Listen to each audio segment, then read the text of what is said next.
This video is about sharpening a chain and how I do it.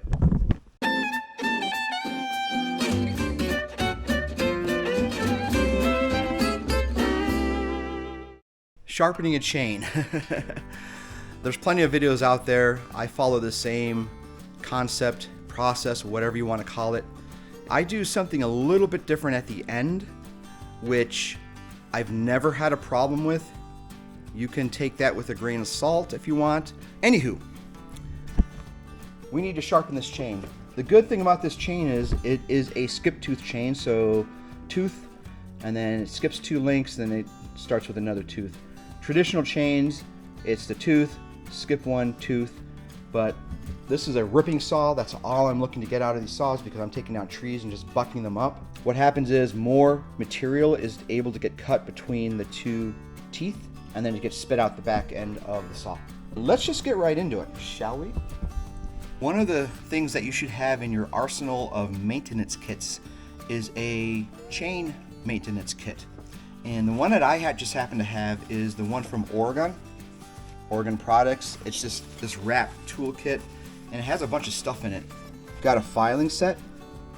It's got this bar cleaner. This actually goes into the groove where the chain sits, and you just rub it all the way down, slide it down, and it gets all the gunk out of there. And then the last piece here is I think it's the Rake file. And then the last thing I've added is a red Sharpie. So that's the toolkit here. There are several manufacturers that make their own toolkits. This is Oregon, Husqvarna has one, I'm sure Steel has one too. Just get one of these. It's a little packet. You know exactly what it is. The first thing that I do when I get ready to sharpen the teeth is I mark one of the teeth on here with red. As you start sharpening, this is going to go around the bar, and you get to the end and you don't know which was the last one that you sharpened. This is a 7/32 inch file. On the box, you should have a bunch of symbols on here that tell you what the chain is. Now, for example, I've got the 3/8 inch pitch. It tells you what that is. 0.063 gauge, that's a pretty wide gauge. 115 drive links, that's these individual drive links, so that's 1, 2, 3, as you can see, and it just goes around 115. And then 36 inch bar, that's what it fits. They're calling it the H83. I don't know what that stands for in Husqvarna language, but that's what it is.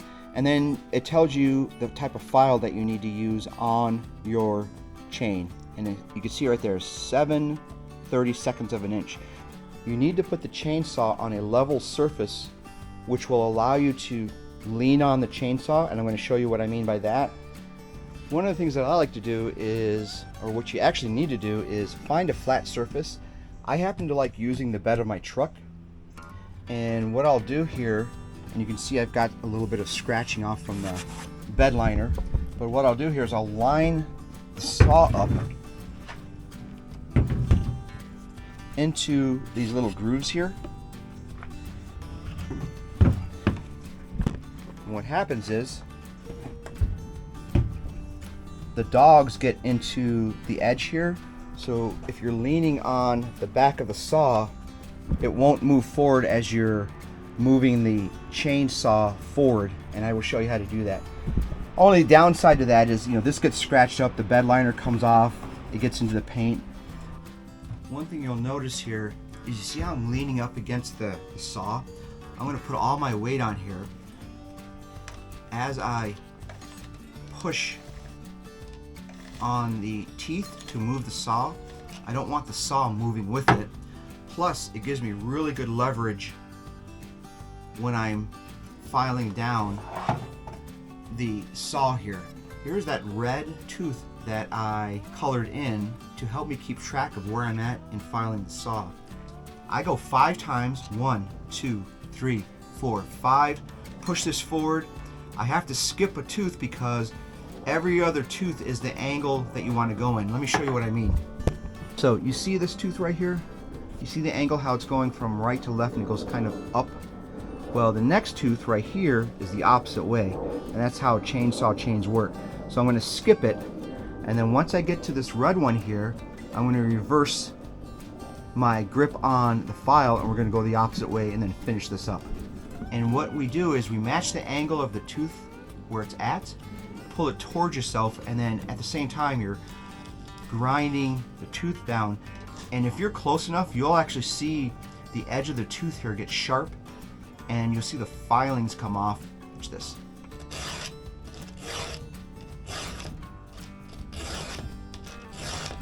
So I just went 5 times, and that's all you really need to do. And you can actually run your finger across it, and if it feels like a little dull, then you can keep going over it. And we're gonna do that again here. So I'm gonna go 1, 2, 3. Now I can feel it. 4, 5. And that one's sharp, right? I'm gonna do a couple in succession so you can see how fast this goes, but it's pretty straightforward, and you'll get a feel for it. So watch this.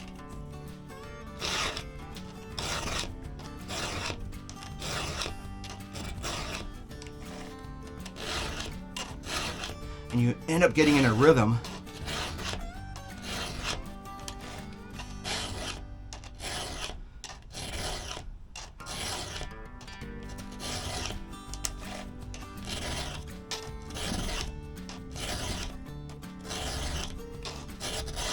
And like I said, you can start to see filings come off. See that little shiny on my tip of my finger there?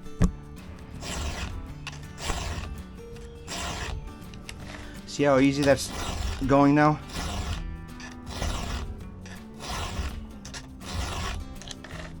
Alright, we're coming up on the red tooth here, and I'm getting a lot of filings. I'm just going to reverse the way I'm doing this. I'm on the red one. I'm just going to start on the red one and go.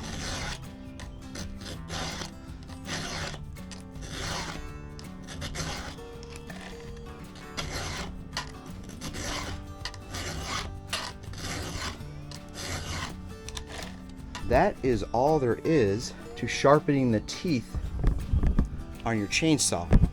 And if you're in a rhythm, you can probably have this done between 5 and 10 minutes.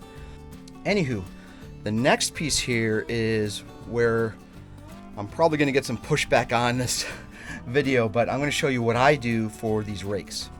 You remember me showing you this tool here? It files down the top of the rake. If you were to keep the rake at its top level but file the tooth all the way back, you'd never be able to get through a piece of wood. So you have to file these down to match the correct distance for the tip of the tooth.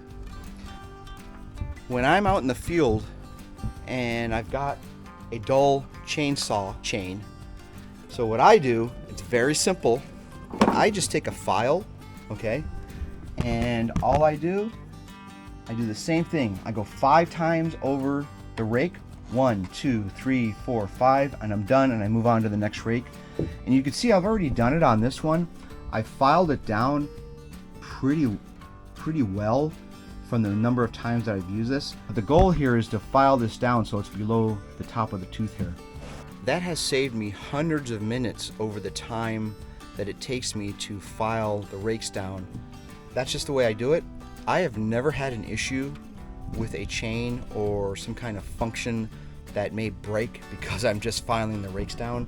I'm getting plenty of material coming out of the back of the saw. Sometimes I do this first before I even sharpen the chain, because if you're filing this down and your hand slips and you hit the edge of this, you could dull the tip of the tooth here, right? So, but to show you what I do, I just put my hand up across, 1, 2, 3, 4, 5, and I'm done. 1, 2, 3, 4, 5. And you'll notice what happens is, you see how shiny that gets? That's because I just filed it down new, and all these get filed down. That is how I file and sharpen my chains, and it's worked well for me.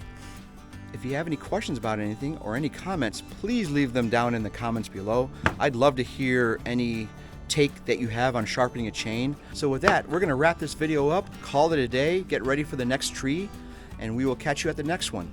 So until next time, ladies and gentlemen, peace out.